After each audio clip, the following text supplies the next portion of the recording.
All right, welcome back to another podcast episode of Empire Builders Now and Then. I'm your historian host, Will Tiemann. And I'm analytics guy, Mike Treniff. We're very excited to have you here for a great episode. This episode is Henry Ford, the system that built the modern world. So in 1900, most Americans actually traveled at roughly the same speed their ancestors had traveled for thousands of years, if you can believe that. Crazy.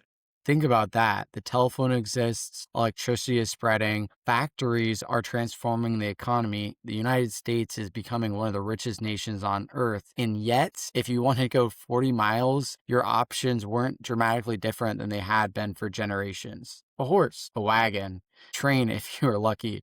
Distance was super expensive. Distance was very slow. Distance limited your life. And then a man from Michigan becomes obsessed with a radical idea, not building the fastest car, not building the most luxurious car, not even building a car for a wealthy businessman. He wanted to build a car for everyone, farmers, teachers, factory workers, ordinary Americans. His name was Henry Ford. And in doing so, he won't just change transportation, he'll help build the modern world. And honestly, I think that's why most people kind of misunderstand Henry Ford. Yeah, how's that, Mike? Because I think this is a story just about automobiles. And it's it's not about automobiles? Not really. To me, it's more of a story about scale, right? One of the greatest scaling stories in history. That's interesting. Yeah, I mean, the question Ford was trying to answer wasn't how do I build a car? The car already existed, right? Henry Ford didn't invent the car. We'll get into this later, but he invented the Model T, right? Like you were talking about earlier, the car for everybody. But his question was, how do you take something rare and make it common? How do you take something that's expensive and difficult to build and make it affordable? How do you bring something that only rich people can enjoy to millions of ordinary people, right? You were talking about the farmer, the teacher, right? These aren't the Rockefellers of the world. Right, they weren't. And that's why this story feels surprisingly modern because every generation faces this exact challenge that Henry Ford faced, right? Sure, healthcare, housing, education, artificial intelligence. Yeah, I mean, technology changes, the challenge really doesn't. Exactly. And Ford may become the greatest scaler of the 20th century. Right. So let me throw out something controversial. Inventors get too much credit. Yeah, I would say, and 5 minutes in, we're already making enemies here. No, I'm serious though. Think about who actually changes society. The inventor or the person who makes the invention available to the millions, the hundreds of millions of people. Yeah, that's actually very interesting. I never thought about it that way. Yeah, and like I was saying, the automobile existed before Ford, right? The smartphone existed before Apple. Streaming existed before Netflix exploded. But I mean, you think about those things, and like a smartphone started out, really expensive, something that the few Right. had, but I sure didn't literally, have one. yeah, no, me neither, right? Like, but literally now everyone has one. I mean, you quite literally see homeless people on the It street it's looking at and their smartphones. it's harder to not have a smartphone than it is to have a smartphone. Think of it Correct. that way, right? Correct. And that's so you're basically saying this invention creates possibility and scale creates impact. Is that right? Exactly. Yeah, like a brilliant invention sitting in a laboratory doesn't have that widespread impact, right? It's maybe the Yeah, spark. I'll say that I don't really agree with that. Just because without invention, there's really nothing to scale. No, absolutely. That's what I'm saying. It's like kind of it's the spark, right? But keeping that fire burning, making that fire bigger, right? And I mean, your point's totally fair. And I think Ford was out to prove something, right?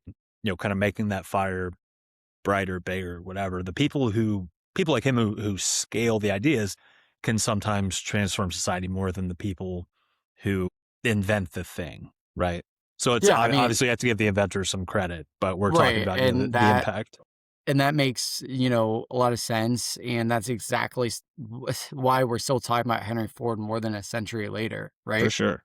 And before we talk about Henry Ford more, we need to understand the world that he inherited, right? Because it's almost impossible almost impossible for us to appreciate how revolutionary mobility was. The average American lived a much smaller life. Not because they wanted to, but because geography forced them to. Where you live mattered, distance mattered, transportation mattered more than we can probably imagine today. I mean, you look at our friendship, right? I live in the city of Columbus. You live in Worthington, right? It'd probably take us like 3 hours to see each other back Yeah. before the Model T.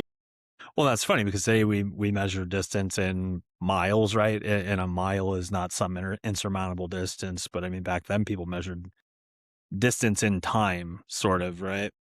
Exactly. 100 miles wasn't actually 100 miles. It was effort. It was planning, risk, multiple days of travel. And I want to bring us to this story is imagine you're a farmer in Ohio in 1900. You wake up before sunrise. You You already need lost me. supplies. I know I can't do the farming life either. But in case we did, you need supplies. Maybe you're selling crops. Maybe you're visiting your family. The town is 40 miles away. Today, that's probably what, 45 minutes. You barely think about it, write down 315 our main interstates. But back then, the trip might dominate your entire day. Bad weather, it's raining, you might as well not even go. Hmm. The roads would become mud, the horses get tired, the journey becomes really uncertain. Now imagine somebody hands you a Model T and everything changes. The same journey becomes routine. The same distance becomes shorter. The same world just suddenly feels much larger. Yeah, absolutely. And I think that's the part that people miss because Ford wasn't really selling transportation. He was selling opportunity, time, freedom, right? The ability to reach things that previously were out of reach or they were risky or they took, days on end to complete. We'll agree on this part because that is absolutely beautifully said. Mobility changes everything. It changes jobs, it changes education, it changes relationships, and it changes business. Like the whole map of your life expands. Kind of. It's absolutely wild, and millions of Americans are about to experience that expansion.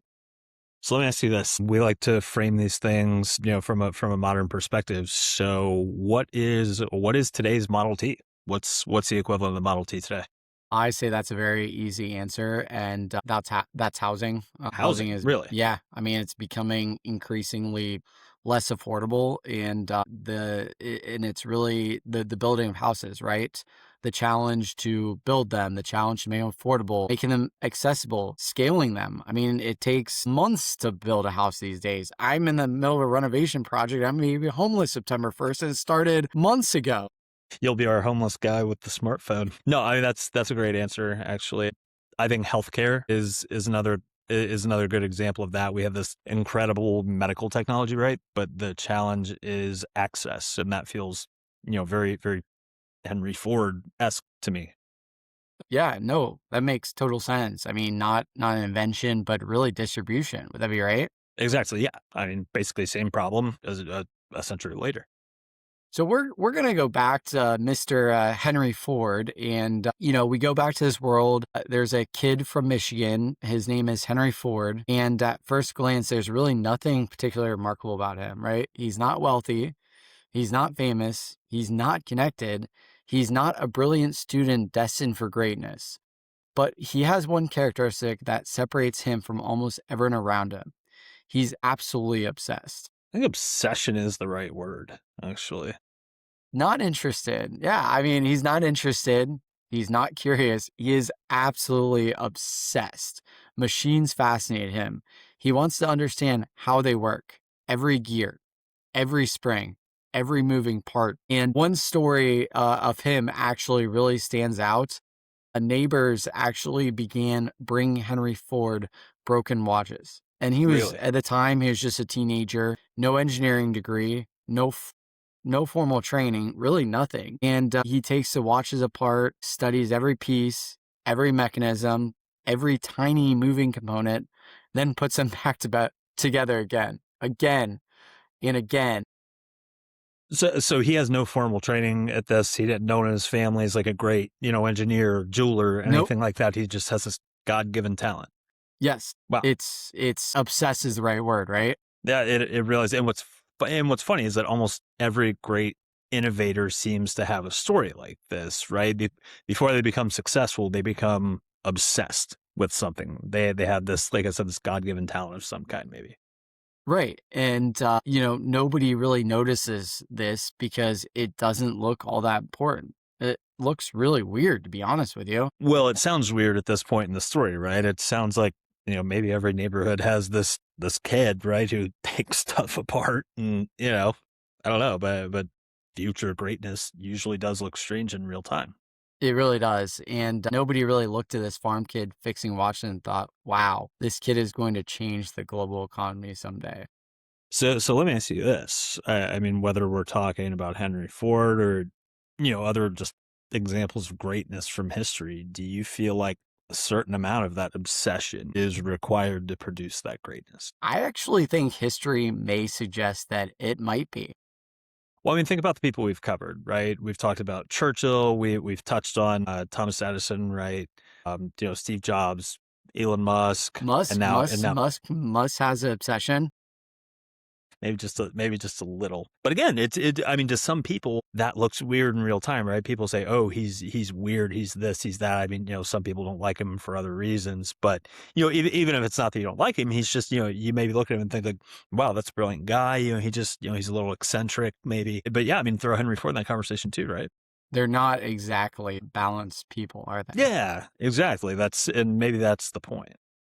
And maybe that trait that helps people achieve extraordinary things often creates problems as well. I think that's going to become one of the biggest themes in this episode because the same stubbornness, I guess, that helps Henry Ford change the world will eventually become one of his biggest weaknesses, right? Kind of a double-edged sword. It will, but right now that stubbornness is about to be tested because Henry Ford, Mr. Henry Ford, has a dream, a car for ordinary people. The problem, almost nobody believes he can do it. And, then we are going to talk about his years of failure because almost every single successful person goes through failure. And one of my favorite parts of Henry Ford's story is his failure because it almost never happens, Mike. And I mean that literally because when we tell success stories, we tell them backwards, right? Mhm. We know Ford wins. We know he's victorious. Ford owns everything now, and we know the ending, but we know his name becomes one of the most recognizable names in the world. And because we know the ending, we assume success was inevitable, but it really wasn't, and it wasn't even close. And this is one of the biggest traps in history, would you say? Absolutely. When people hear Henry Ford today, they picture confidence, factories, billions and billions of dollars, industrial power. But for years, he looked like a guy that really could not get it done. And investors noticed. Absolutely, they noticed. And Ford launches company after company and they struggle mightily. Some actually failed outright, others ended up burning through money. Investors, when that happens, they grow very, very impatient. And Ford keeps talking about this future, this fantasy land, and investors, they don't care about the fantasy land. They just want their profits, they want their money. Well, which sounds incredibly familiar. It You should. you you could drop that you could drop that exact story into like Silicon Valley tomorrow, couldn't you? 100%. And just like Silicon Valley, Ford wants to build the future. His investors want results, though. Well, and the uncomfortable truth is that sometimes the investors are right, right? Exactly. And sometimes they're right. Most stubborn founders fail because of this, but we don't actually remember them. Well, and history is always biased toward those survivors, right? You hear about the survivors, but nobody writes books about the persistent people who would, who were simply wrong. And when somebody is persistent and wrong, then stubborn is usually the right word. For sure. They only remember the champions, right? Nobody remembers the Super Bowl runner-ups. And Correct. Correct. for a long time, many people thought Henry Ford was going to be one of those Super Bowl runner-ups. And if you can imagine, pretend you're one of Ford's investors. You've listened to the presentations, you've heard the vision, you've unfortunately written, well, it's going to come fortunately, but you've written the checks, you've waited. and waited and waited, and months become years. The cars take too long to build. Costs remain high. Profits remain elusive. Eventually, one investor reportedly sums up Ford this way: Henry Ford understands automobiles, but he does not understand business. And that had to hurt. Well, especially because at the moment it probably felt true to him, right? Exactly. And we obviously have the insight of how the future unfolds, and we know how the story ends. They did not. Well, that's something we often forget, and I think we touched on that in the Churchill episode, right? That Hmm. nobody living through history knows which chapter they're in, right? They don't know that the story they win in the end, and but they're experiencing this in real time, Right. And truthfully, all Ford sees are the setbacks. and yet somehow he keeps going, right? That's that persistence, stubbornness.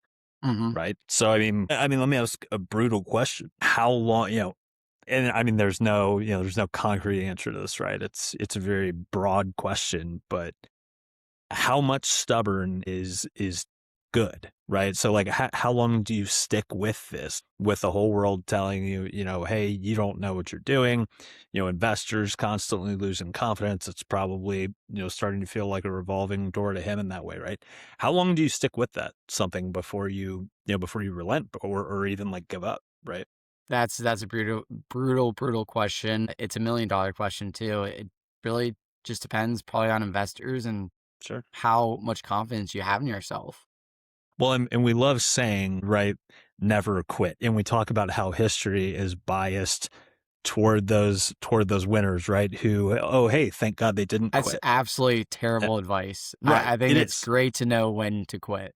Sure. And most failed businesses were run by people who didn't quit or at least like didn't pivot when they should have. Maybe it's not just hold 'em or fold 'em. Maybe it's, fold a few, I don't know, draw some new cards if you want to torture the metaphor. But I mean, yeah, because persistence alone it isn't enough. It really isn't. correct. And that stubbornness, that persistence becomes denial.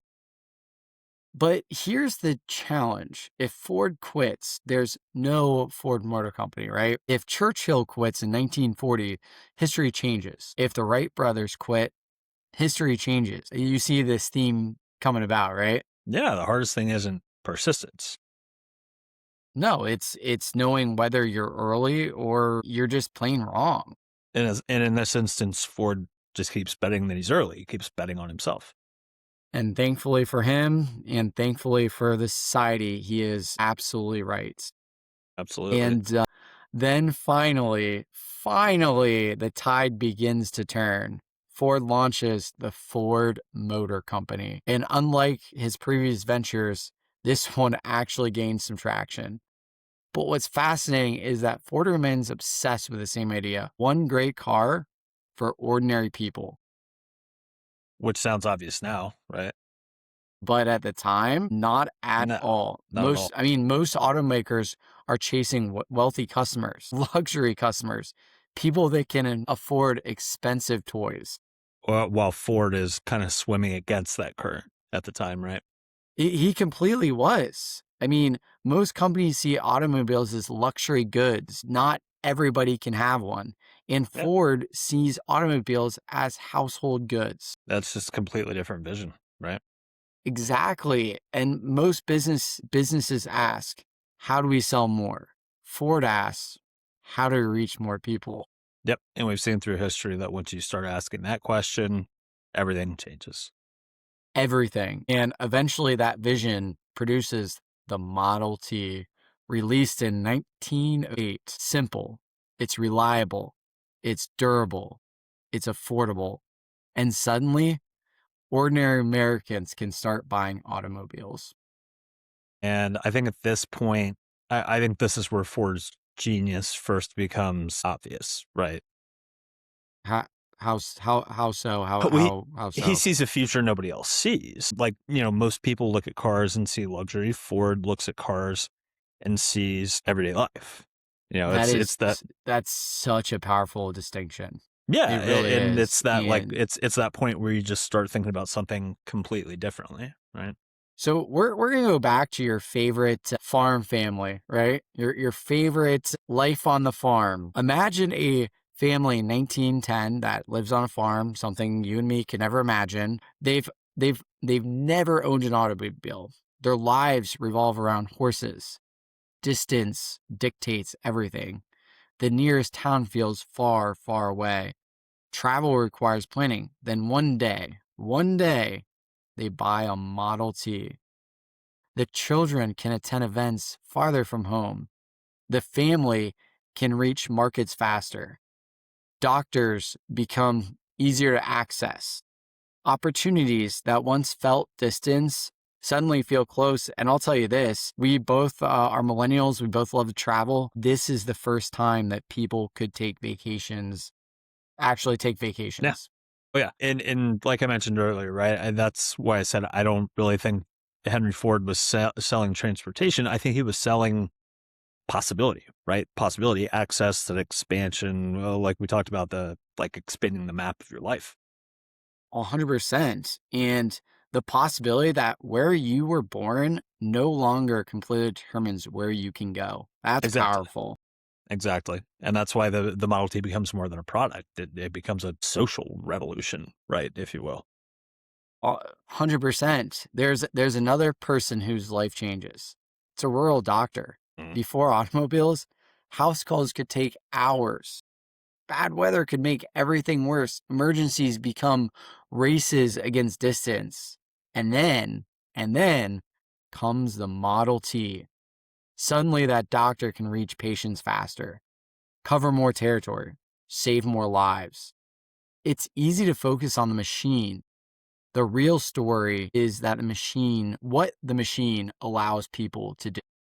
And that's one of my favorite themes in history, right? That technology matters, but what matters even more are the things that technology enables, right? It's not just the technology itself; it's the wild change in lifestyle. So let me kind of ask you something. Let me like Ask challenge an idea away. here. People always talk about Ford's execution, right? The factories, the assembly line, the systems. But maybe his greatest strength was actually vision. Interesting. Can you explain that? Most people looked at automobiles and saw rich people. Ford looked at automobiles and saw America, because once you believe ordinary people deserve cars, everything else becomes a problem to solve, right? You were no longer accepting the status quo, right? Right. If And this changed, what else can? right. So you're saying this vision actually creates the mission.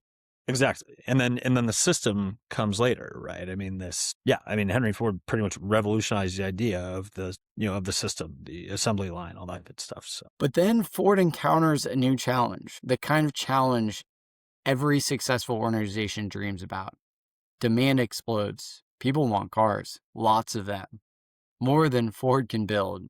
sounds like a great problem to have. Sounds like a great problem to have until you realize you're leaving money on the table every single damn day. Hmm?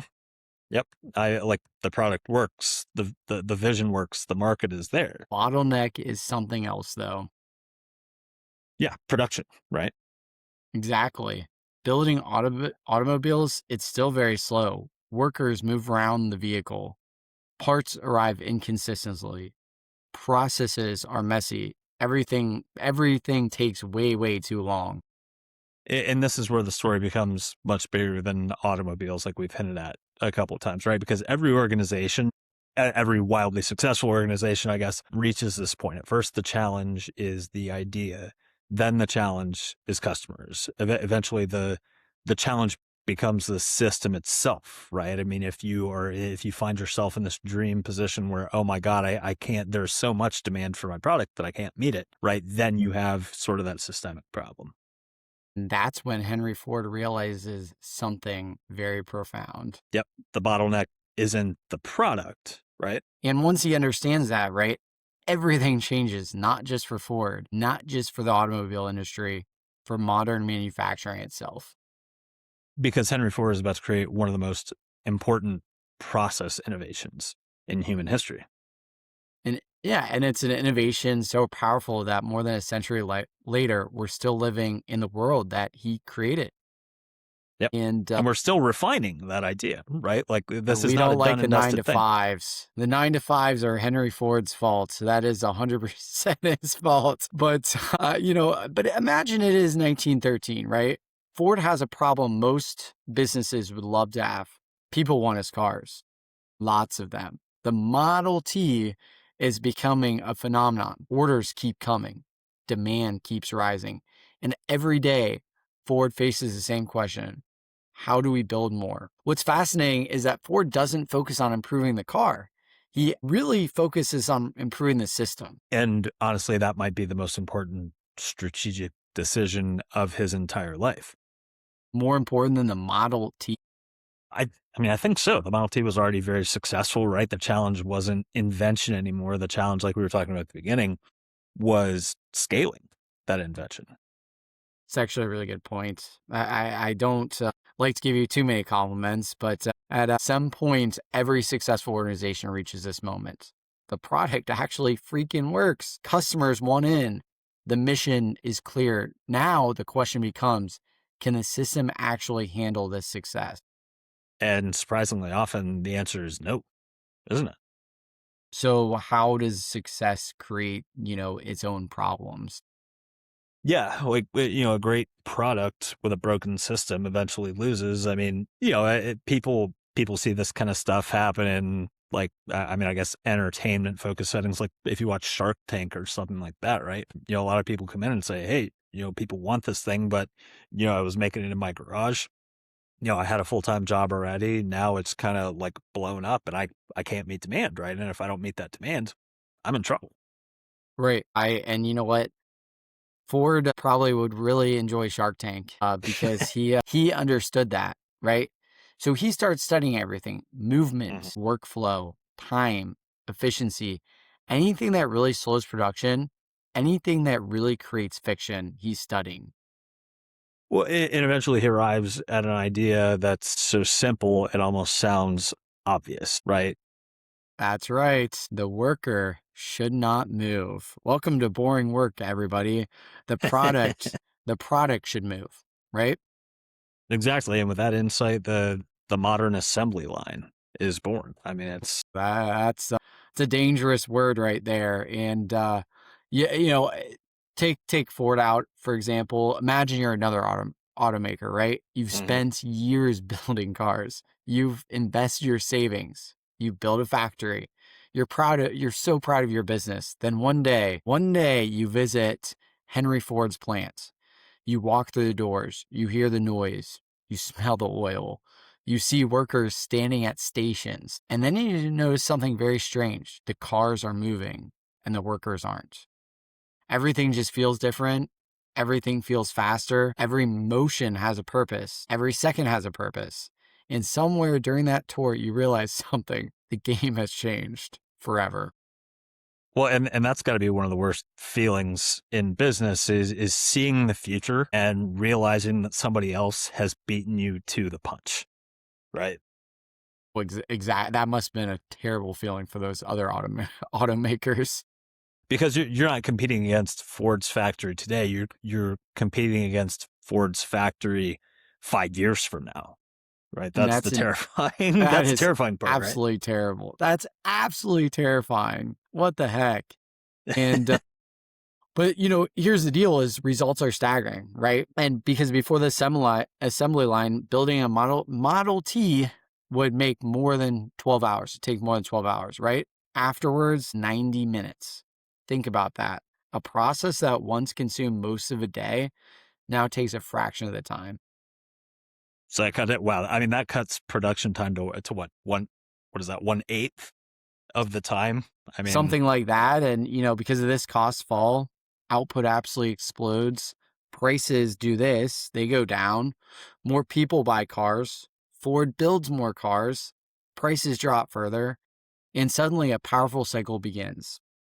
yeah. And this is one of my favorite concepts in business, right? It's referred to as the flywheel, right? Please explain this because I have no idea what the heck a flywheel is. Yeah. Well, it's like success breeds success, sort of. It's like one improvement creates another, which creates another, which creates another. It's kind of like a Usually when people say domino effect, right, they mean a bad thing, like one thing falls and then another falls. But this is kind of a positive domino effect, right? Until you have the entire system again, and that positive domino effect start to accelerate.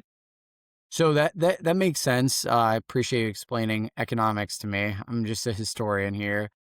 What I'm But here for.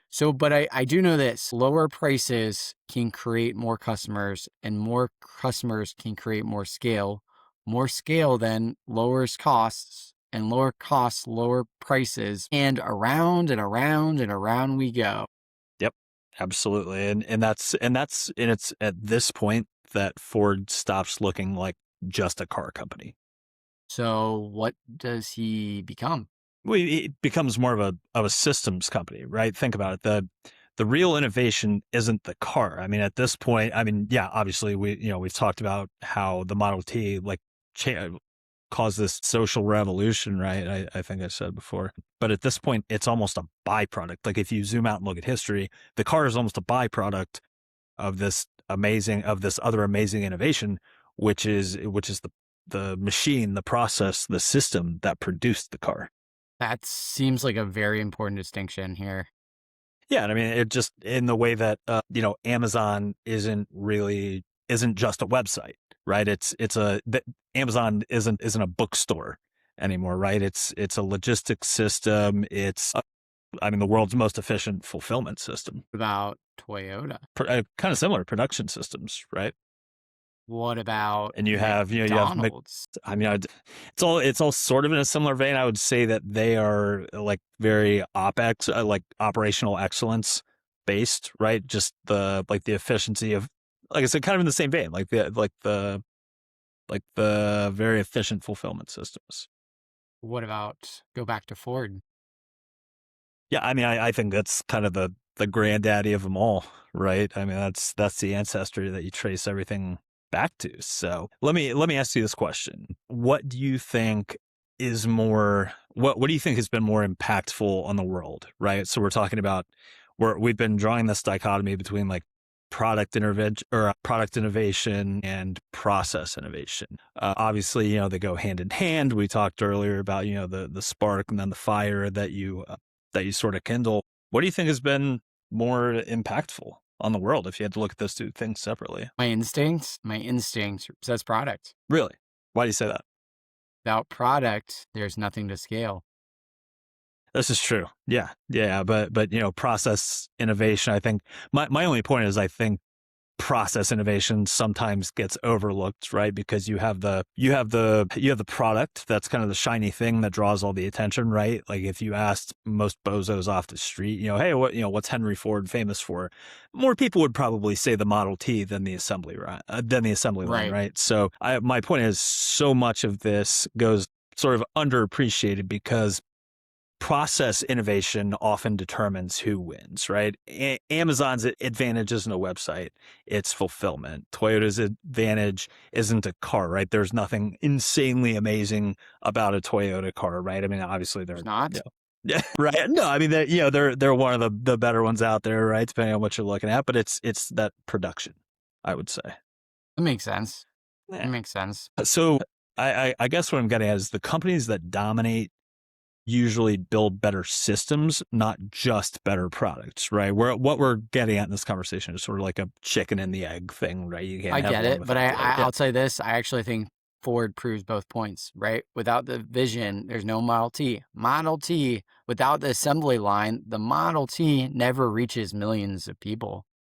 yeah, I think that's exactly right. Yeah, yeah, absolutely. I mean, the vision and the execution, the product and the process, everything has to sync up, and it did perfectly in Ford's case. But every revolution creates winners and losers, does it not? And while customers love the assembly line, guess who didn't love it? Workers. For sure. And this is the part that often gets left out of the success story, right? Like the less pretty part. Absolutely. And because efficiently sounds so wonderful until you're being the one worker that is being optimized. Being And optimized, imagine exactly. just imagine arriving at work before sunrise. I cannot imagine that. The whistle blows, you walk to your station, the same station every day for the next 8 hours. You perform one motion, the same motion again and again and again, hundreds of times, thousands of times. The line never stops. The car keeps moving. If you fall behind, everyone feels it. 3 weeks later, you quit. The next morning, somebody else just takes your spot.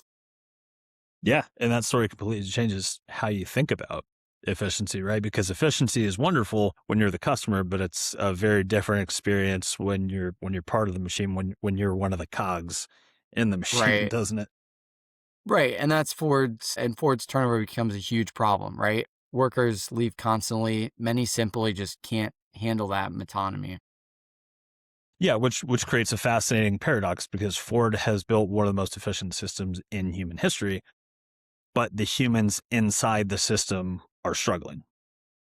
Yeah, exactly. And that's where the story becomes surprisingly modern. Yeah, and this feels like a debate that could be happening today, right? Even outside of, I don't know, there's a big focus on like mental health and, work-life balance and stuff like that today, right? That, What about AI? if you yeah, absolutely. AI, automation, algorithms, warehouse logistics, remote work monitoring. Well, I don't like that word. We're still, I see a ton of that every day in my role, right? Like it's that remote work monitoring type thing. I actually work directly with that data. So, I mean, it's just a very, like, it's interesting to talk about this and then sort of see it applied very much still the same way today. But I mean, you bring all that up and we're still sort of asking the same question, aren't we?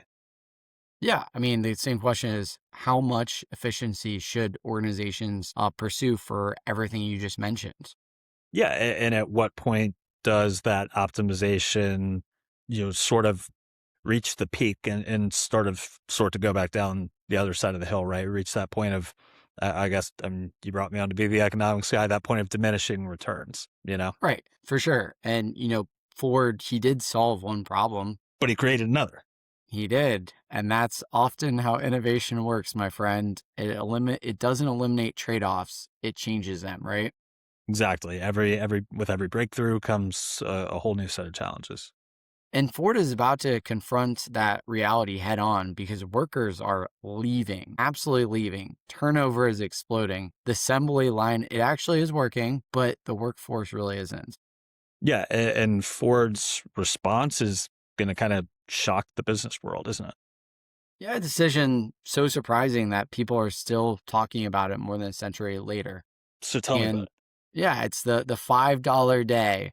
It's January 14th. Ford's factories are producing automobiles at a pace that the world has never seen. The assembly line is working. Customers are buying. Production is soaring. But there's still a problem. Workers keep leaving. The work is repetitive, demanding, exhausting. Ford has built one of the most efficient systems in history. The problem is that humans being as art, they're just not machines. And then he shocks the business world. Ford announces that many workers will earn $5 a day, nearly double the prevailing wage. Double.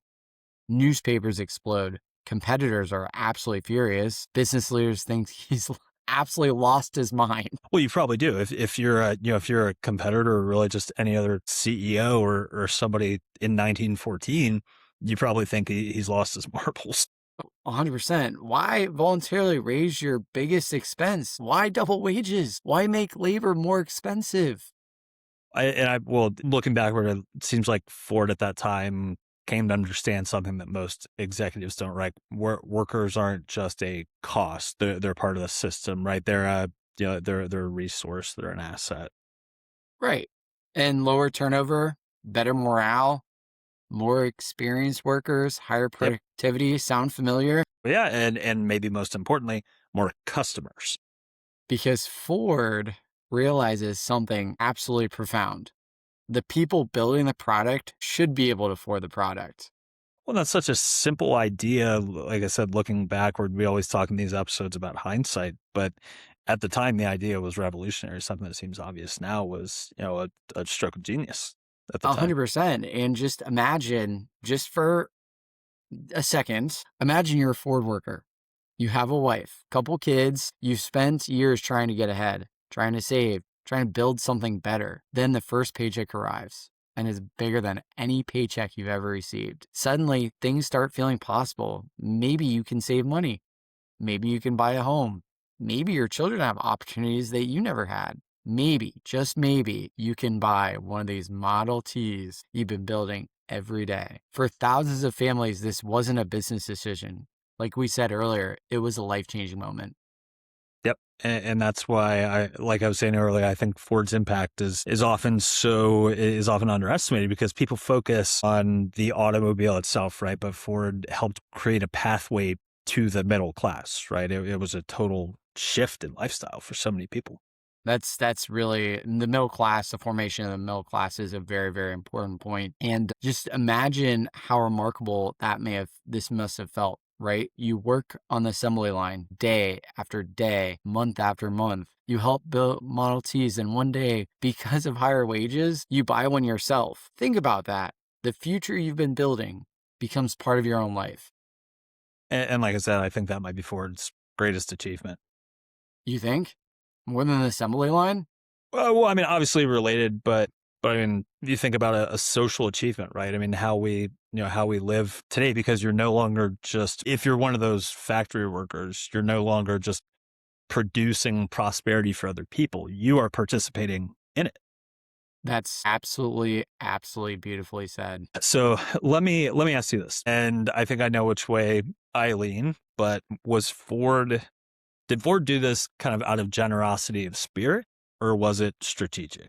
Or was it more strategic? I'm gonna say both. Let's What give the about guy a you? little credit. Yeah, I mean, I lean strategigic because this solved a business problem, right?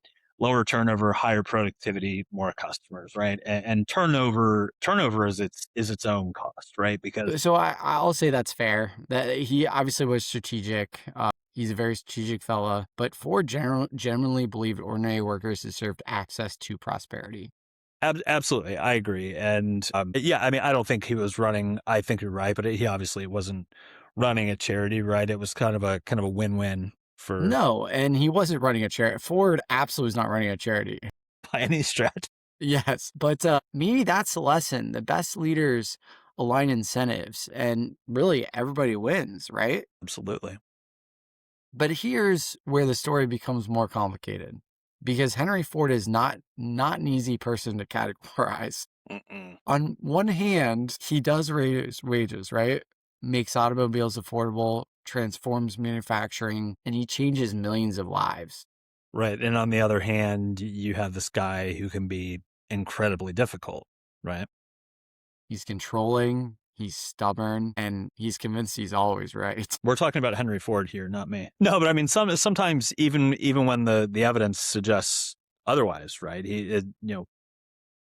Yeah, I mean, the more successful he becomes, right? The more successful he is, the harder it becomes a challenge. Yep. And I think that's, yeah, I mean, that's human nature, right? But I think it's also very dangerous because people eventually stop disagreeing with you, or at least stop disagreeing publicly. And at that point, you sort of get stuck in an echo chamber of your own thoughts, right? You stop getting those healthy external Right, and challenges. that's one of the oldest leadership problems in history, is it not? Yeah, absolutely. I think so. And because leaders don't become less intelligent, they become less likely to hear bad news, right? And I think people need to hear bad news And to Ford is about to learn a very, very valuable lesson here. the hard way. Yes, and it comes in the form of Ford versus GM. For years, Ford dominates. The Model T is everywhere. Ford seems absolutely unstoppable, the king of the mountain, right? And that's usually where trouble begins from a business standpoint.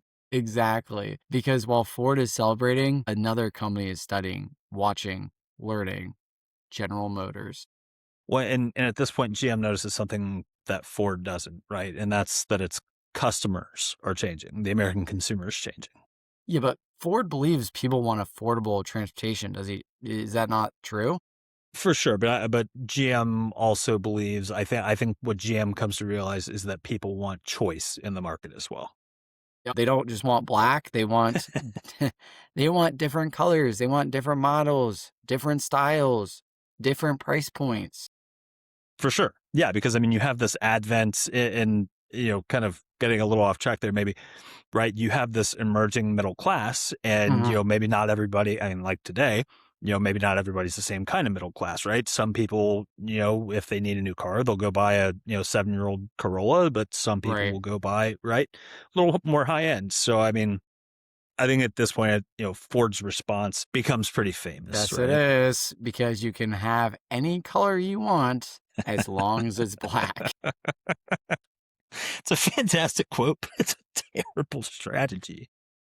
Maybe, but let me defend Ford for just a second. History makes Ford look stubborn, and he was, but let's remember something. The Model T wasn't a failure. It was one of the most successful products in history. For sure. That's fair. And imagine spending 20 years proving everyone wrong. Investors, competitors, experts, the public. Then suddenly people tell you abandon the thing that made you successful. It's a really good point. Yeah. I mean, you're just sort of So, drunk on your own success, right? yeah, I mean, And you deserve to be to some degree. And from Ford's perspective, GM looked distracted. Too many models, too many complexities, too many choices. Yep. And history says GM wins, but Ford's position wasn't irrational, right? It's actually very understandable. Exactly. I mean, this wasn't smart versus stupid. It was literally two competing visions of the future. Yeah. And eventually, like happens so often, reality comes in and forces Ford's hand. Yes, and eventually Ford does admit something he hates admitting. The Model T's reign is ending. Factories shut down, production stops, workers wait, dealers wait, customers wait. Ford prepares a replacement, the Model A. It's one of the biggest manufacturing gambles in business history. For months, nobody really knew Ford is reinventing the company or destroying it. Yeah. And that must have felt like, burning a real masterpiece, right? And honestly, that's probably exactly what it felt like. So I mean, at this point, right? Kind of why does this keep happening? Why do winners stop winning? Why do successful people stop adapting? Right? Does it sort of go back to that idea of the echo chamber of your own thoughts? Right? There's nothing else pushing you. Yeah, I think it's really because success creates too much confidence where you don't have that vision anymore. Yeah, and that confidence turns to certainty. The uncertainty becomes Exactly. Right? Like, I mean, think about some modern historical examples of this. Right? Kodak, Blockbuster, Black Blockbuster. I loved going to Blockbuster every Friday BlackBerry. night, but what a dinosaur. They never Yeah. changed. And BlackBerry, I mean, think about it, man. They were kind of the first smartphone, right? I mean, everybody had a BlackBerry, and yeah, well, wouldn't say everybody. It was more like the high-powered I business remember guy, those whatever. Blackberries. Yeah, And, yeah, but history does keep teaching us this same lesson, right? yep, yeah. I mean, the thing that helped you win yesterday may not help you win tomorrow, right? You have to keep growing, keep adapting. Yeah, I mean, you're right. I keep thinking about that Ohio farmer, though, the one we talked about at the beginning, the one That you love. the 40-mile trip. Exactly, because before Ford, the journey might consume an entire day, maybe more. After Ford, it becomes a routine. And I mean, that's easy for us to overlook, right? Because we're surrounded by cars.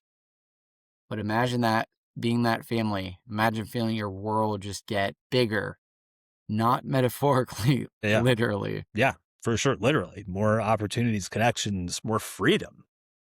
more life. Yep. Yep. And when we started this episode, I thought we were talking about cars, but it really, Me too.